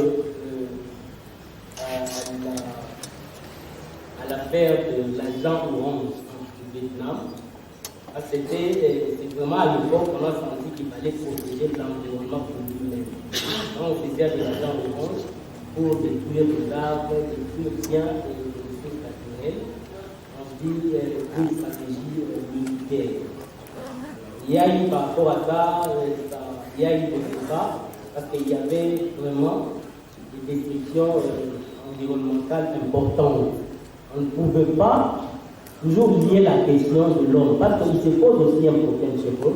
Il arrive de fois, on se rend compte que l'environnement a été détruit sans pourtant démontrer directement le lien avec le fait de cette destruction sur l'homme. Alors en ce moment-là, on est limité, on ne sait pas évoluer. Quand il faut par exemple faire dépendre cette incrimination aux effets, aux conséquences sur l'homme. Aussi, l'autre débat c'est peut-être par rapport aussi à l'appréciation de la réparation en matière d'environnement. L'appréciation qui sont victimes, est-ce les humains, est-ce l'environnement lui-même? C'est tout ce débat-là. Et tous les débats, même quand on parle de la remise à l'état de l'environnement, où l'environnement était détruit, indépendamment de l'homme, mais l'environnement est détruit. Alors, les débats de l'écocide, c'est des débats qui s'entendent bien avec, qui s'appuient sur une valeur, comme valeur suprême protégée, qui est la sûreté de la planète. Le terme sûreté de la planète, il sort une dimension importante, caractère intrinsèque de la protection de l'environnement. Et des fois, on évoque aussi ce lien-là avec l'autre. Ça va de pair, mais l'un ne contredit pas l'autre. Ça fait toujours aller ensemble. Et comme nous voyons, par exemple, par rapport à certaines incriminations qui existent déjà dans les statuts de Rome, on peut prendre le même acte là, peut être qualifié au titre de crime de guerre, et le même acte, on prend le cas de la torture, le même acte aussi être qualifié au titre du crime de génocide. On voit par exemple le raisonnement du juge dans l'affaire Al-Mahdi. C'est juste qui a démontré la conséquence de la destruction des mosquées de Timbuktu sur l'environnement comme tel. Mais en conclusion, dans la démonstration, on voit que les juges devraient en principe atterrir au génocide environnemental, parce que là, c'était la question des cultures qui était menacée par le fait de la destruction de l'île. Mais en fait, les comptes, il se limite à évoquer le seul cas de crime de guerre. Et on voit aussi même dans l'affaire, on attend quelques secondes avec l'affaire Omar El-Bishir, je suis géré d'apprendre que le Soudan est maintenant prêt à l'équilibrer parce que ça va nous donner beaucoup d'enseignements en la matière. Il a déjà la destruction depuis le pétrole, profiter musulmans, les gendarmeries, tout ça. Alors on pense qu'un arrêt définitif vraiment va beaucoup contribuer à la théorisation de la question. C'est ça la première question. Et la deuxième question, oui, le débat, c'est l'adhésion des États à cette démarche à travers l'amendement ou la révision du statut de Rome. Oui, on dit que le débat est souple, mais il faut partir de quelque part. On sait que tous les États ne vont pas s'impliquer. Mais ce qui est sûr aujourd'hui, c'est que nous savons que le 54 États insulaires considérés comme économiquement fragiles sont prêts à s'impliquer parce que l'un d'entre ces États même a proposé même un projet qui a sorti la proposition. Avec les 54 là, il y a certains États, pays tiers-monde qui peuvent s'impliquer. Si on a déjà 58 États projets entrant en vigueur. Et tout le travail que nous faisons ici, en faisant peut-être pour ça, ça mobilise aussi sur l'urgence du débat, l'importance par rapport à la question. Je pense qu'un jour, ça sera une chose.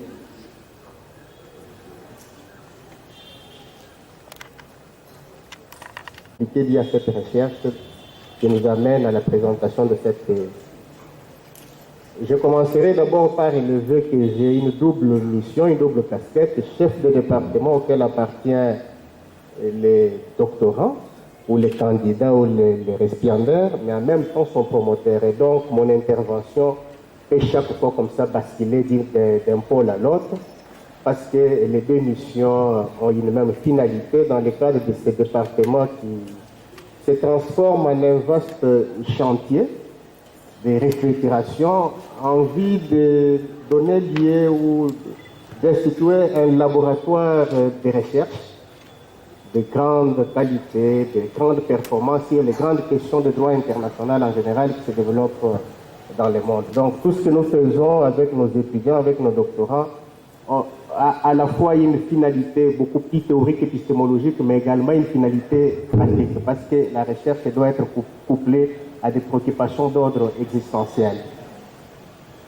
Je voudrais également, avant de revenir au propos, mettre en évidence le fait qu'en ma qualité d'avocat de la République dans l'affaire Congo-Ouganda, j'ai été amené à lire beaucoup de choses sur le déroulement des opérations armées, militaires, qui ont entraîné un certain nombre de dommages et de préjudices à grande échelle, dont notamment des préjudices d'ordre environnemental, avec évidemment le procès Moussibone avec qui nous avons travaillé sur ce dossier. Mais si j'évoque la question, c'est parce que dans ce contexte, il était aussi question d'établir la responsabilité de l'Ouganda, une responsabilité directe, mais également indirecte liée à son soutien aux troupes ou aux éléments des forces armées relevant des groupes nationaux. C'est dans ce cadre que j'ai lu avec beaucoup d'intérêt l'ouvrage de Jean-Pierre Bemba, Le prix de la liberté. Il m'a inspiré non pas pour son contenu, mais essentiellement pour son côté stratégique, les enseignements stratégiques dans la conduite des hostilités qu'il mettait en œuvre. Et là, une leçon s'en dégage, c'est que Jean-Pierre Bemba dit que dans le cadre de la préparation des hostilités, parce que ce que nous avons fait avec Chamala en constitue une, il faut dépenser beaucoup de sueur sur le champ de l'entraînement pour épargner beaucoup de sang au front. Et donc, dans le cadre de notre collaboration avec Chamala, nous avons dépensé beaucoup de sueur.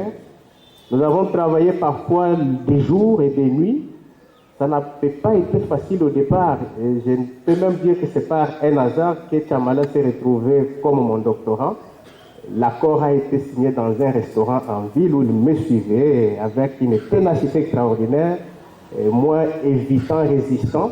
Et il m'a convaincu, d'abord en me présentant son projet, et puis effectivement par son attitude, sa curiosité et toute sa disposition morale. Tout ceci pour dire que nous sommes arrivés ici à un point où nous nous sommes mis d'accord, y compris sur nos désaccords, parce qu'il y en a. Et donc personnellement, je n'aurais pas de questions à poser, parce que si j'ai accepté ou j'ai amené Chamala ici, c'est qu'en tant que promoteur, j'ai été quelque part convaincu de la qualité de cette thèse et j'ai estimé que c'est une thèse qui pouvait être présentée. Il n'y a plus une question que je lui poserai ici à laquelle il me donnera une réponse s'il n'a pas été en mesure de me répondre pendant nos travaux. Cela me permet donc de profiter de ce laps de temps que vous me donnez pour faire un commentaire d'ordre général qui va d'abord dans un premier temps consister à une remise en perspective de la recherche qui nous conduit ici, dans un deuxième temps à mettre en évidence les mérites de cette dissertation doctorale et en troisième lieu en souligner les limites, parce que c'est une œuvre scientifique, une œuvre humaine. Les limites, il y en a, mais des limites qui n'en épuisent pas la qualité non plus, mais au contraire des limites, et c'est Guillaume l'a souligné, qui attestent de l'originalité, du caractère indépendant d'esprit de Chamala, qui font de lui effectivement un véritable chercheur. Mais la fin de l'environnement, c'est la qualité de la vie pour l'homme. Si on protège l'environnement, c'est parce que l'homme doit vivre dans un environnement sain, l'homme doit se situer dans un équilibre au sein du biosphère dans lequel il évolue. Et il y a par ailleurs cette...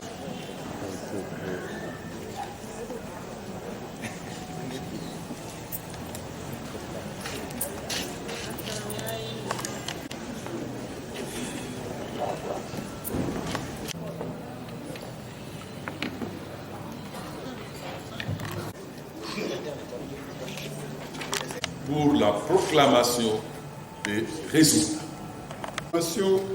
Des résultats. Le jury chargé de procéder à l'organisation de l'épreuve des thèses de doctorat en droit a examiné la thèse présentée par le candidat, Monsieur le chef de travaux Chamala Banungana Christian, en vue de l'obtention du grade de docteur en droit. Après délibération à huis clos, le jury a pris la décision suivante. Monsieur Christian Chamala Banungana a réussi avec la mention grande distinction.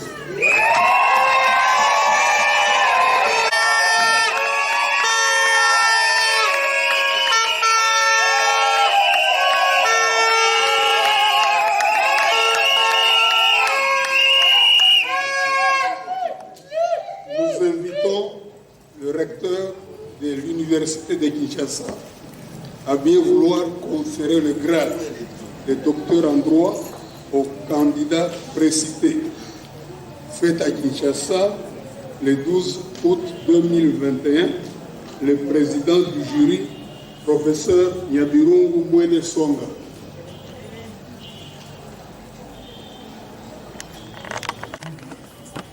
Professeur Godefroy Kabengele Dibou, secrétaire général administratif agissant au nom du recteur de l'université de Kinshasa. Vu le procès verbal du jury, chargé de procéder à l'examen de la thèse de M. Chamala Banungana Christian, en vue de l'obtention du grade de docteur en droit. Attendu que toutes les prescriptions de l'ordonnance loi numéro 081-426 du 3 octobre 1981, telle que modifiée à ce jour, relative à la collation de grades académiques ont été respectées, conférons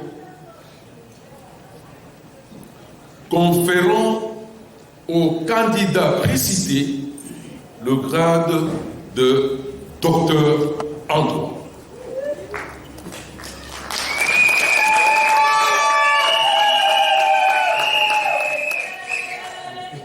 En foi de quoi nous lui remettons le présent diplôme et les insignes de l'université et déclarons qu'il a la jouissance de tous les droits et avantages attachés au grade académique obtenu conformément à l'ordonnance loi dont référence si haut.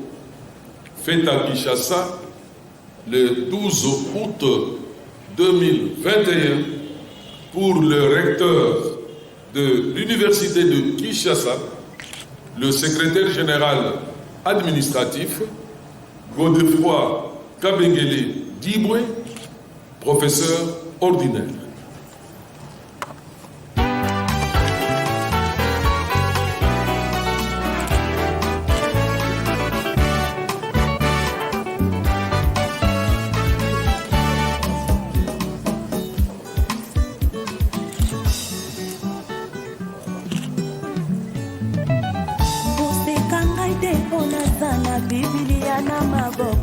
Esika nyonso nakokende kombo ya Nzambe na monoko na ngai yo.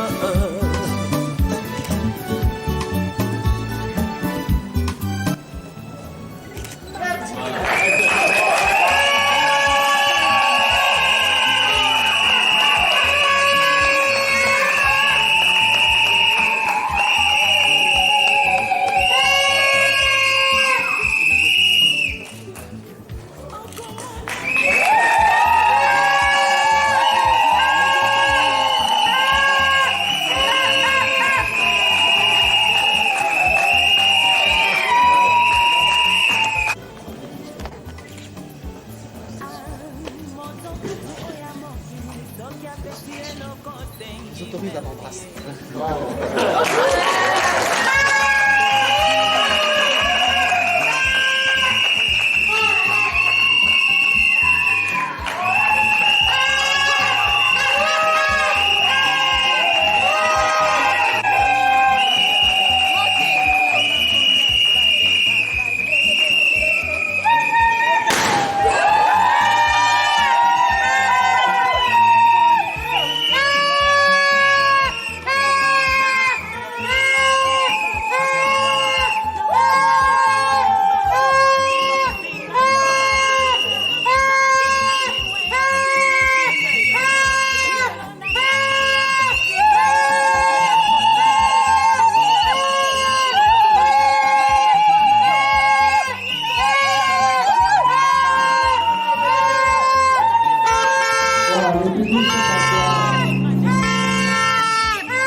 Accepter les disponibilités de leur temps pour moi. Je pense que le professeur Saint-Étienne et tout le patron qui arrivera. Il posait davantage, il me l'a posé. On a discuté plusieurs fois, vraiment. Je pense que j'ai vu à l'université, que j'ai vu à l'occasion du cours de l'Académie du droit international 2020. Elle m'a mis, me permettait de me procurer de tout le document dont je voulais. Je vois un ouvrage sortir, je peux commander à tout aux êtres chers de tout doctorant révéré.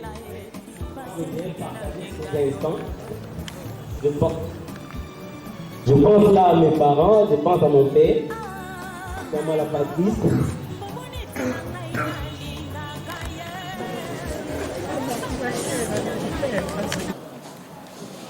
D'abord, c'est un honneur d'être toujours membre de jury d'un doctorat. Et ce qu'on peut retenir, c'est que le titre évocateur et très actuel de M. Chamala, qui était le récipiendaire, est un titre actuel. Pourquoi? Parce que parler du droit de l'environnement in globo est dans l'ère du temps. On a appris de nouveaux concepts. On a appris qu'au niveau de la CPI, ce n'est pas toujours facile d'intégrer un concept tel que l'écocide. Ça, c'est ce que sa thèse dit.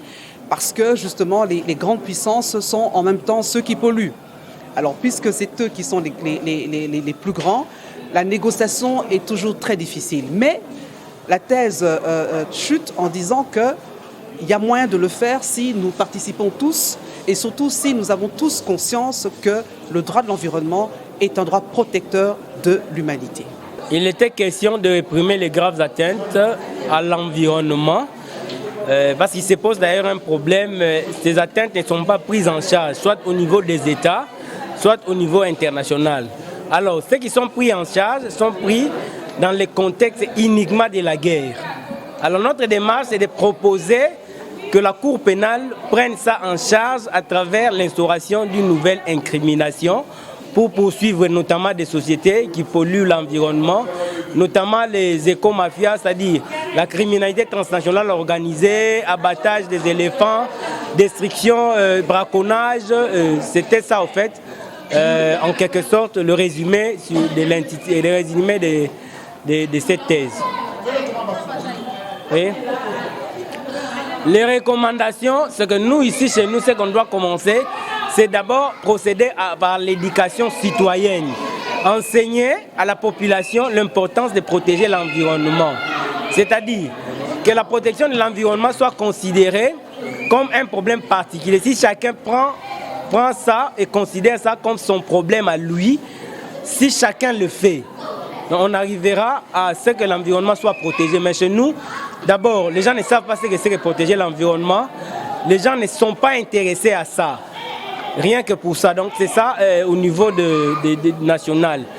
Au niveau international, les recommandations, parce qu'ils sont développés, ils sont très évolués en matière de protection de l'environnement, c'est maintenant de contrôler les comportements de toutes ces multinationales qui détruisent l'environnement à travers leur industrialisation.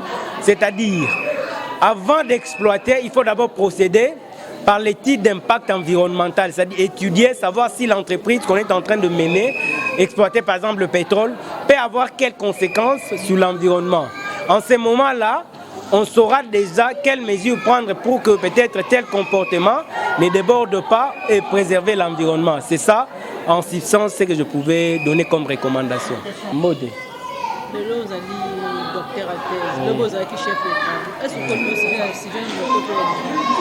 Sujet na ngai ezali tozotalela ndenge nini kobatela matiti kobatela environnement na biso, c'est-à-dire lola matiti banzete il faut kobatela yango kokataka banzete mingi te koboka ba ndeto mesana ba sachet ya mai ba plastique ya mai passion to koboka te. Alors il faut déjà mutu nyonso parce que koloba ke mboka bachaka ba poubelle te, mais mutu aza conscient na sala ka ndenge nini soki na utiliser nini ya mai nako sala en sorte que na boaka ngo attention ba poubelle ezate na bomba on na sac na ngai Tita on a comme na ndaku na boaki yango. Ezali les sommes qui otokopesa yango. Par l'état ezali que il faut d'abord azana mibeko ezali mais il faut d'abord police alandela mibeko wana ndenge ni bazotosa yango. Il faut l'état atela batu ba poubelle. Hein? Pour tout ce qui azolia ameli mai ameli sachet aboaki yango na poubelle wana. Mais le roi poubelle les attendait citoyens sont mutu nyonso azomona ki akobwaka esika nyonso. Ne pas aller. Le bana suka ezani. Lilobanga suka c'est que tozana mibeko ya bien eza ebele. Mais ça que mibeko wana nde il faut esalema. Le président azomona état de droit c'est-à-dire mboka mibeko ezali. Pour mibeko wana ezala état de droit il faut basalela ngo. Mutu ayibi bakangie. Mutu abebisi environnement a refuta au monde nyonso wana. Mibeko il faut balandango et puis tozana likambu mususu ezali ya ko respecter même ba to benga air protégé ba parc. Tozomona pratique comme lelo nde bazoko bebisaka batu bazobomaka bato bazoko batela ba parc eza problème mususu ezali lelo ya ko viabiliser tourisme. Donc tomoni na mokonzi ya sika eloko asali na kingakati donc tomoni ke mboka akoki kotonga jardin zoologique ya sika akotonga jardin botanique ya sika eza mbongo te ezangi mais eza volonté ya osala makambo wana. Matondo mingi. Merci. Kaka ya eklesia oyebite nini oyo nzambe salelanga mpona kendaka eklesia